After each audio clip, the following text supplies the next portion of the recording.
அனைவருக்கும் வணக்கம். நான் உங்கள் 5ஆம் தலைமுறை ஜோதிடர் ராம்குமார் ராஜேந்திரன். இன்னைக்கு நாம பார்க்க போற தலைப்பு மகர ராசி அன்பர்களுக்கு உங்களுடைய ராசிக்கு 2ஆம் இடமான கும்ப ராசியில் சனி மற்றும் புதன் ஆகிய 2 கிரகங்களுடைய சேர்க்கை உங்களுடைய ராசிக்கு 2ஆம் இடமான குடும்பம், தனம், வாக்குஸ்தானத்தில் நடைபெறவிருக்குங்க. ஸோ இந்த நிகழ்வு திரி ஏகாதசை யோகம் என்று அழைக்கக்கூடியதுங்க. இந்த நிகழ்வு சுமார் 30 வருடங்களுக்கு பிறகு நடைபெறவிருக்கு. ஸோ இந்த நிகழ்வு காலகட்டங்கள் அப்படின்னு பார்த்தீங்கன்னா பிப்ரவரி மாதம் 2025 தொடங்குகிறது. ஸோ இந்த பிப்ரவரி மாதத்தில் சுமார் ஒரு 20 நாட்களுக்கு நடைபெறவிருக்கு. ஸோ இந்த நிகழ்வு காலகட்டங்களில் மகர ராசி அன்பர்களுக்கு எந்த விதமான அற்புதங்கள் மற்றும் சிறப்புகள் கொடுக்க போகுது அப்படிங்கிறத தெளிவாகவும் விவரமாகவும் இந்த காணொலியில் பார்க்கலாங்க. நம்ம சேனலை ஃபஸ்ட் டைம் பார்க்குறவங்களா இருந்தால் சப்ஸ்கிரைப் பண்ணிக்கோங்க. பெல் பட்டனை கிளிக் பண்ணி ஆல் அப்படிங்கிற ஆப்ஷன் கொடுத்துக்கோங்க. ஸோ மகர ராசி அன்பர்கள் சனி பகவானை அதிபதியாக கொண்டவர்கள், எந்த விஷயத்தையுமே தைரியத்தோடு செய்து முடிக்கக்கூடிய நபர்கள், தனக்கென்று ஒரு தனி அடையாளம் இருக்கணும் அப்படின்னு யோசிக்கிறவங்க, மற்றவங்க கிட்ட என்றைக்குமே ஒரு உதவி அப்படிங்கிறது கேட்க மாட்டாங்க. கண்டிப்பாக எந்த விஷயமா இருந்தாலும் தன்னுடைய சுய முயற்சியாலே தன்னுடைய வெற்றிகளை காணக்கூடிய ஒரு ராசிக்காரர் அப்படின்னே சொல்லலாங்க. ஸோ இந்த காலகட்டங்களில் இந்த 2 கிரகங்களுடைய நிகழ்வுகள் அப்படிங்கிறது உங்களுடைய ராசிக்கு 2ஆம் இடம் குடும்பம், தனம் ஸ்தானத்தில் நடைபெறும் பொழுது ஸோ இது வரைக்கும் தொழில் ரீதியாக இருந்த வந்த தடைகள், அதாவது தொழிலில் தேவையான முதலீடுகள் சரியான நேரத்தில் பண்ண முடியலைங்க, என்னால் அந்த பிஸ்னஸில் நான் போட்ட பணத்தை எடுக்க முடியுமா, இல்லை அந்த போட்ட பணம் லாஸ் ஆயிருமா அப்படின்னு சொல்லி ஒரு விதமான பதட்டம் வந்துருச்சுங்க. ஏன்னா பிஸ்னஸை கரெக்டான விதத்தில் ஸ்டார்ட் பண்ணேன், கரெக்டாக தாங்க கொண்டு போயிட்டு இருந்தேன், எல்லாமே பர்ஃபெக்டாக போயிட்டு இருந்துச்சு. ஆனால் திடீர்னு என்ன நடந்ததுன்னே தெரியல, எனக்குள்ளே ஒரு பயம் வந்துருச்சு. ஏன்னா நம்மளால் இதை மேனேஜ் பண்ண முடியுமா, இந்த பண பிரச்சனைகள் அப்படிங்கிறது தீர்க்க முடியுமா, ஏன்னா கொஞ்சம் கொஞ்சமாக நான் போட்ட முதலீடுகள்லாம் தேக்க நிலை அடைஞ்சிருச்சு, கிணத்துல போட்டு கல் மாதிரி நின்றுச்சுங்க.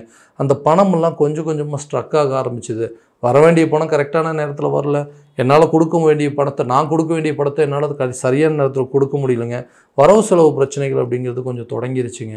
ஸோ இதனால் என்ன யோசிச்சுட்டு இருக்கிறேன்னா, இனிமேல் இந்த பிஸ்னஸ் நம்மளால் கண்டினியூ பண்ண முடியாது. அப்போ வாங்கின இடத்துலையும் நம்ம கொடுத்த இடத்துலையும் நம்மளோட நம்பிக்கை நாணயம் கெட்டு போயிருமோ அப்படிங்கிற ஒரு விதமான ஒரு பதட்டம் வர ஆரம்பிச்சிருச்சு. ஸோ இந்த நிலை மாறாது அப்படின்னு கேட்டிங்கன்னா, கண்டிப்பாக உங்களுடைய ராசி அதிபதி சனி பகவான் அவர் 2ஆம் இடத்துல ஆல்ரெடி சஞ்சாரம் செஞ்சிட்ருக்காருங்க. ஸோ தைரிய ஸ்தானமாக இருக்குது, தைரியத்தையும் தன்னம்பிக்கை வீரியம் எல்லாத்தையும் கொடுக்கக்கூடியவர் உங்களுடைய ராசிநாதன். அவர் 2ஆம் இடத்துல இருக்கும்போது இந்த தனம் ரீதியாக இருக்கக்கூடிய பிரச்சனைகள் அப்படிங்கிறதெல்லாம் கொஞ்சம் கொஞ்சமாக தீருங்க. ஏதாவது ஒரு விதத்தில் ஃபினான்ஷியல் சப்போர்ட் அப்படிங்கிறது இருக்குங்க. கொடுக்கல் வாங்கலில் இது வரைக்கும் இருந்த விஷயங்கள், இது வரைக்கும் இருந்த அந்த தடைகள் அப்படிங்கிறதெல்லாம் கண்டிப்பாக விலகும். அந்த பிஸ்னஸில் கரெக்டாக உங்களுக்கு வர வேண்டிய தொகைகள்லாம் டைமாக சேருங்க. ஸோ இது இந்த பிப்ரவரி மாதத்துக்கு பிறகு நடைபெறக்கூடிய இந்த 2025 நடைபெறக்கூடிய நிகழ்வுங்க. ஸோ இந்த நேரத்தில் கண்டிப்பாக உங்களுடைய நிதி தேவைகள் கரெக்டான நேரத்தில் பூர்த்தி ஆகுங்க. உங்களுடைய உழைப்புக்கும், அதாவது கடின உழைப்பிற்கும் விடாமுயற்சிக்கும் கண்டிப்பாக ஒரு நல்ல பலன் கிடைக்கக்கூடிய ஒரு யோக காலமாக இருக்க போதுங்க. ஸோ வேலை செய்கிற இடத்துலையும் அப்படியே தான், ரொம்ப ஹார்ட் ஒர்க் பண்ணுறேங்க, நிறைய எஃபோர்ட் போடுறேன், ஆனால் அதுக்கு நல்ல ஒரு ரிசல்ட் அப்படிங்கிறது கிடைக்கவே மாட்டேங்குது. ஏன்னா எல்லாமே கரெக்டாக செய்கிறேன், ஆனால் ஏதோ ஒரு சின்ன தவறு பண்ணிடுறேன், அந்த தவறை தான் பெருசாக ஹைலைட் பண்ண ஆரம்பிச்சிடுறாங்க. நான் பண்ண 10 விஷயம் நல்லதாக 9 விஷயம் நல்லது பண்ணியிருக்காங்க, ஆனால் ஏதோ ஒரு விஷயம் தவறு செஞ்சுருக்கேன், அந்த தவறை வச்சுக்கிட்டே கரெக்டாக என்னை கார்னர் பண்ணிடுறாங்க. ஸோ உங்களுக்கு இந்த விஷயத்தில் அனுபவம் பத்தலை, உங்களால் ஒரு விஷயத்தை சொன்னால் அதை செஞ்சு காட்ட முடியாது, உங்களுக்கு கமிட்மெண்ட் கொடுக்க மட்டும்தான் தெரியும், அதை அச்சீவ் பண்ணி காட்ட முடியாதுன்னு சொல்லி எனக்கு நிறைய இந்த இன்சல்ட் பண்ணுற மாதிரியோ, இல்லை அந்த இடத்துல எனக்கு தன்மான பிரச்சனைகள், எனக்கு கௌரவ குறைச்சல், அந்த மாதிரி நிறைய விஷயங்கள் ஏற்பட்டுருக்குங்க. வேலை செய்கிற இடத்துல என்னால் என்னுடைய முழு மனதையும் ஒரு நிலைப்படுத்தி என்னால் வேலை செய்ய முடியலன்னு சொல்கிறவங்களுக்கு இந்த வேலை ரீதியாக இருக்கக்கூடிய பிரச்சனைகள் அப்படிங்கிறது கண்டிப்பாக தீருங்க. வேலை செய்கிற இடத்துல உங்களுக்கு போதுமான தொகைகள் அப்படிங்கிறது, ஏன்னா நிறைய சம்பாதிக்கிற பணம் மொத்தத்தையும் கொண்டு போய் சம்பாதிச்சு வேலைக்கு போய் சம்பாதிக்கிற பணத்தை எல்லாத்தையும் இஎம்ஐ கட்டுறதுக்கும் வட்டி கட்டுறதுக்குமே என்னோடய வாழ்க்கையில் பாதி நாட்கள் நான் வேஸ்ட் பண்ணிகிட்ருக்கேன். இதில் எங்கே போய் சேவிங்ஸ் அப்படிங்கிறது பண்ணுறது? ஸோ இந்த டைமில் ஏதாவது இன்க்ரிமெண்ட் போட்டாங்கன்னா, இல்லை ப்ரொமோஷன் கிடைச்சதுன்னா கண்டிப்பாக ஒரு அடிஷ்னல் அமௌண்ட் வரும், அதை வச்சு அடுத்த இருக்கக்கூடிய இன்னும் கொஞ்சம் காலகட்டங்களில் அந்த பணத்தை சேவிங்ஸ் அப்படிங்கிறது பண்ணிடுவேன். அந்த சேவிங்ஸ் நான் ப்ராப்பராக பண்ணால் தான் எனக்கு வருங்காலத்தில் எனக்கு திருமணம் அப்படிங்கிறது கூட ப்ராப்பராக நடக்கும்னு யோசிச்சுட்டு இருக்கிறவங்களுக்கு கூட இந்த நேரத்தில் ப்ரொமோஷன் கண்டிப்பாக கிடைக்குங்க. உழைப்புக்கேற்ற ஊதியம் நிச்சயமாக உங்களுக்கு இருக்குங்க. பணம் ஒரு திருப்தியாக இருக்குங்க. அதே மாதிரி நீண்ட நாட்களாக பொருளாதார ரீதியாக இருந்த அந்த தடைகள் அப்படிங்கிறது உங்களை விட்டு விலக போகுது. கொடுத்த வாக்குறுதியை காப்பாற்றுவீங்க. அந்த வாக்குறுதியை காப்பாற்றி உங்கள் வேலையை நீங்கள் பர்ஃபெக்டாக செஞ்சு முடிக்கிறதுனால உங்களுக்கு பதவி உயர்வும் சம்பள உயர்வும் அப்படிங்கிறது கண்டிப்பாக வருங்க. ஸோ அந்த திருமண தடை அப்படிங்கிறது விலகும். திருமணம் ரீதியாக இருக்கக்கூடிய முயற்சிகளும் நல்ல ரிசல்ட் அப்படிங்கிறது கொடுக்கும். ஸோ எல்லாமே நல்லா தாங்க இருக்குது. கல்யாணம் பண்ணுற பொண்ணு பார்த்தாச்சுங்க, எல்லாமே ஓகே கொடுக்குறேன்னாங்க. கண்டிப்பாக திருமணம் பண்ணிடலாம் அப்படின்னு சொல்லிட்டு பத்திரிக்கை அடிக்கிறது ஸ்டார்ட் பண்ணுற நேரத்தில் கூட திடீர்னு திருமணம் அப்படிங்கிறது நடிச்சு. ஸோ அந்த திருமணம் சம்மந்தப்பட்ட பாதிப்புகள், ஏன்னா இந்த திருமணம் ஒன்று நடந்ததுன்னா தாங்க அடுத்த கட்ட முயற்சிகள் அப்படிங்கிறது, அடுத்த என்னோடய வாழ்க்கையில் நான் நெக்ஸ்ட் லெவலுக்கு என்னால் போக முடியும். இதுக்காக தான் இவ்வளோ நாள் கஷ்டப்பட்டுட்டு இருந்தேன், இதுக்காக தான் சம்பாரிச்சேங்க. ஸோ சம்பாரித்து கரெக்டான ஒரு காலகட்டங்களில் திருமணம் அப்படிங்கிறது ஒன்று நடந்துச்சுன்னா தான் நம்ம வாழக்கூடிய வாழ்க்கையை ஒரு முழுமைத்துவம் அடையும் அப்படிங்கிறது இருக்குங்க. அதே நேரத்தில் அதுக்கு எடுக்கிற முயற்சி எல்லாமே எனக்கு வந்து பிரேக் ஆகிட்டே இருக்குங்கன்னு சொல்கிறவங்களுக்கு திருமணம் சம்மந்தப்பட்ட யோகங்கள் அப்படிங்கிறது கை கொடுக்குங்க. 2வது திருமணத்திற்கு வெயிட் பண்ணிகிட்ருக்குறேங்க. ஸோ ஃபஸ்ட்டு லைஃப் எதிர்பாராத சில நிகழ்வுகளால் அது வந்து சின்னாபின்னமாயிருச்சு. அந்த வாழ்க்கை அப்படிங்கிறது என்னால் வந்து கண்டினியூ பண்ண முடியாமல் போயிடுச்சு. ஸோ 2வது மேரேஜ் அடிஷ்னலாக வந்து ட்ரை பண்ணிகிட்ருக்கேன். ஸோ இந்த மாதிரி விஷயங்கள் நடக்குமானா கண்டிப்பாக செகண்ட் மேரேஜுக்கு உண்டான வாய்ப்புகள், குடும்ப உறுப்பினர்களுடைய சேர்க்கை, குடும்பத்தில் அது சம்மந்தப்பட்ட சில யோகத்தை உருவாக்கக்கூடிய ஒரு அமைப்பாக இருக்க போதுங்க.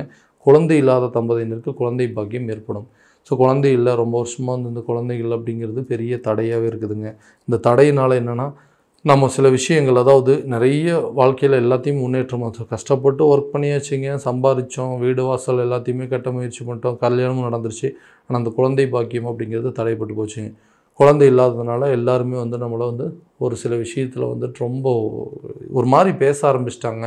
ஸோ குழந்தை இல்லாத வேதனை எங்களுக்கு மட்டும்தாங்க தெரியும் அப்படின்னு சொல்லக்கூடிய நபர்களுக்கு கண்டிப்பாக குழந்தை பாக்கியம் ஏற்படுவதற்கான சூழல் அப்படிங்கிறது கட்டாயமாக உருவாகுங்க. குடும்பத்தில் புதிய உறுப்பினர்களுடைய சேர்க்கை அப்படிங்கிறது கண்டிப்பாக ஏற்படுங்க. ஸோ ஒரு மன வாழ்க்கை திருப்தி இல்லை, கணவன் மனைவிக்கிடையே சண்டை வந்து ரொம்ப எதுக்கெடுத்தாலும் சண்டை போட்டு நாங்கள் பிரிஞ்சு தான் வாழ்ந்துட்டுருக்குறோம். ஸோ நாங்கள் 2 பேரும் ஒன்றும் சேர முடியாதுங்களா, அல்லது இந்த வாழ்க்கையை விட்டுட்டு வேற ஒரு வாழ்க்கையை நான் எதிர்பார்த்துட்ருக்குறேன். ஸோ நான் நினச்ச ஒரு வாழ்க்கை கண்டிப்பாக நல்லபடியாக அமையாதான். ஏன்னா ஃபஸ்ட்டு லைஃப் அப்படிங்கிறது எனக்கு வந்து ஒன்றுமே கேள்விக்குறியாக போயிடுச்சு. ஸோ செகண்ட் லைஃப் அப்படிங்கிறது ஒன்று வந்ததுன்னா மறுபடியும் அதே பிரச்சனையை நான் சந்திப்பேனான்னு யோசிச்சுட்டு இருந்தீங்கன்னா கண்டிப்பாக கிடையாதுங்க. ஸோ இந்த காலகட்டங்களில் உங்களுடைய திறன், அதாவது குடும்பத்திற்கு தேவையான நபர்களை தேர்வு செய்யக்கூடிய ஒரு சூழலாக நல்ல ஒரு சூழல் அப்படிங்கிறது இருக்குங்க.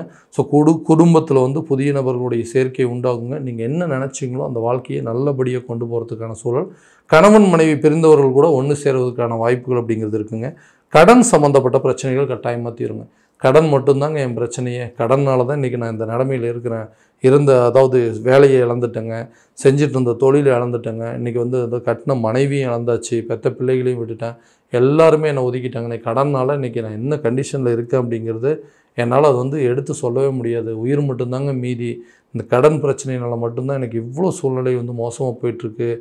வர வேண்டிய பணம் வந்துச்சுன்னா கூட போதுங்க, இல்லை அட்லீஸ்ட் அந்த பணத்தை கடன் அடைக்கிறதுக்கு ஏதாவது முயற்சி எடுக்கிறேன் இல்லைங்களா, அந்த முயற்சி வெற்றி பெற்றுச்சுன்னா கூட போதுன்னா தனஸ்தானத்துலேயும் இந்த நிகழ்வுகள் உருவாகுதுங்க. ஸோ அப்போ தனஸ்தானம் அப்படிங்கிறதுனா பணம் சம்மந்தப்பட்ட சில விஷயங்கள். ஸோ எதிர்பார்த்த இடத்துலேருந்து எதிர்பார்த்த தொகைகள் உங்களுக்கு வந்து சேருங்க. கடனை அடைக்கிறதுக்கு எடுக்கிற முயற்சி எல்லாமே கண்டிப்பாக நல்ல ஒரு வெற்றி பலனை கொடுக்குங்க. கடன் இல்லாத வாழ்க்கையை வாழ்கிறதுக்கான முயற்சிகள் நீ வரக்கூடிய காலத்தில் கண்டிப்பாக உங்களுக்கு இருக்கும். ஸோ ஏதாவது ஒரு விஷயத்தை ட்ரை பண்ணிகிட்டு இருக்கும், பட் அது ஃபெயிலியர் ஆகிட்டே இருக்குன்னு யோசிச்சுருங்களுக்கு பணம் சம்மந்தப்பட்ட பாதிப்புகள் அப்படிங்கிறது உங்களை விட்டு விலக போதுங்க. ஏன்னா பணம் வரும் ஆல்ரெடி திருப்தியாக இருக்குதுங்க. வியாபாரத்துலேயும் ஒரு நல்ல லாபம் வருது, வேலை செய்கிற இடத்துலையும் வந்துட்டு நல்ல ஒரு அதாவது நல்ல ஒரு இன்க்ரிமெண்ட்டெல்லாம் போட்டாங்க. ஸோ எல்லா இடத்துலையுமே வந்து நம்ம இது வரைக்கும் எல்லோரும் சொல்லியிருப்பாங்க, நீங்கள் எப்போ வந்து பணம் கொடுக்குறேன்னு மட்டும்தான் சொல்கிறீங்க, நான் சொன்னது இன்றைக்கு வரைக்கும் காப்பாற்றலை அப்படின்னு சொல்கிறவங்களுக்கு வாக்குறுதியை காப்பாற்ற முயற்சி செய்யக்கூடிய ஒரு காலம். அந்த வாக்குறுதியை கட்டாயமாக நீங்கள் காப்பாற்றுவீங்க. உங்கள் கடன்தால், அதாவது யாருக்கிட்டெல்லாம் கடன் வாங்கினீங்களோ அந்த கடனை கண்டிப்பாக அடைச்சிருவீங்க. கல்வியில் நல்ல ஒரு முன்னேற்றம் இருக்க போதுங்க. எக்ஸாம்ஸில் நல்ல ரிசல்ட் வருங்க. ஸோ அந்த எக்ஸாம் முடித்தவங்களுக்கு அடுத்தது வேலைக்கு போகிறதுக்கான சில சூழல் அப்படிங்கிறது கண்டிப்பாக இருக்குங்க. ஸோ எக்ஸாம் ரிசல்ட்டும் அதே நேரத்தில் உயர்கல்வி படிப்பதற்கான வாய்ப்புங்க. அந்த வேலையை முடிச்சுட்டு ஃபாரினில் போய் வேலை பார்க்கறதுக்கான அளவுக்கு வாழ்க்கையில் நிறைய மாற்றங்கள் அப்படிங்கிறது இருக்குங்க. புதிய வீடு கட்டுவீங்க. அதே நேரத்தில் வண்டி வாகனங்கள் வாங்குவதற்கான முயற்சிகள் நல்ல ஒரு பலன் அப்படிங்கிறது கொடுக்குங்க. ஸோ உங்கள் கடன், அதாவது வரவு செலவு பிரச்சனைகள் ஏதாவது ஒரு விதத்தில் பாதிப்புகள் கொடுத்துருமோன்னா கட்டாயமாக அந்த பணம் ரீதியாக இருக்கக்கூடிய பாதிப்புகள் அப்படிங்கிறதெல்லாம் உங்களை தீருங்க. நம்பிக்கைக்கு உண்டான சில முயற்சிகள், யாரெல்லாம் உங்களை வந்து நம்பலுன்னு சொன்னாங்களோ அவங்களே உங்களை வந்து நம்பி, பரவாயில்லப்பா உன் மேலே எனக்கு இருந்த நம்பிக்கையை இப்போ தான் உன்னை வந்து நீ பண்ண விஷயத்தில் தான் இப்போ இன்றைக்கி உங்கள் மேலே நம்பிக்கையே வந்திருக்குன்னு சொல்கிற அளவுக்கு உங்களுடைய வாழ்க்கை தரம் அப்படிங்கிறது மாறுங்க. எல்லா விஷயமும் நல்லபடியாக அமையும். ஏன்னா இந்த 2ஆம் இடம் சொல்லக்கூடியது சனி பகவானுடைய வீடுங்க. அந்த இடத்துல புதன் சேரும்போது தைரியத்தோடையும் புத்திசாலித்தனத்தோடையும் செயல்படுவீங்க. எல்லா பிரச்சனையும் கண்டிப்பாக கொஞ்சம் கொஞ்சமாக வந்து தீர்த்து வரக்கூடிய ஒரு காலகட்டமாக இருக்க போதுங்க. ஸோ இந்த 30 வருடங்களுக்கு பிறகு நடைபெறக்கூடிய இந்த நிகழ்வு ஒரு மகர ராசி என்பவர்களுக்கு நல்ல ஒரு யோக காலகட்டமாக இருக்க போகுதுங்க. ஸோ இந்த நிகழ்வு கோச்சார ரீதியான பலன்கள் மட்டும்தான். உங்களுக்கும் இதே அமைப்பு இருக்கா அப்படின்னா உங்களுடைய சுய ஜாதகத்தை முழுமையான விதத்தில் தெரிஞ்சுக்கங்க. அதற்குண்டானபடி முயற்சி எடுக்கும்போது தான் கண்டிப்பாக நல்ல ஒரு பலன் அப்படிங்கிறது கொடுக்குங்க. ஸோ உங்கள் ஜாதகத்தை எங்கிட்ட பார்க்கணும் அப்படின்னு விருப்பப்பட்டீங்கன்னா கீழே தெரிய நம்பருக்கு கான்டாக்ட் பண்ணிக்கோங்க. அப்படி இல்லையா வாட்ஸ்அப் மூலமாக உங்களுடைய ஜாதகத்தை அனுப்பிச்சி வச்சிங்க அப்படின்னா தெளிவான முறையில் கணிச்சு துல்லியமான பலன்கள் அப்படிங்கிறது உங்களுக்கு தெரியப்படுத்தப்படுங்க. மீண்டும் அடுத்த காணொலியில் உங்களை சந்திக்கும் வரை உங்களிடமிருந்து விடைபெறுவது உங்கள் ராம்குமார் ராஜேந்திரன். நன்றி.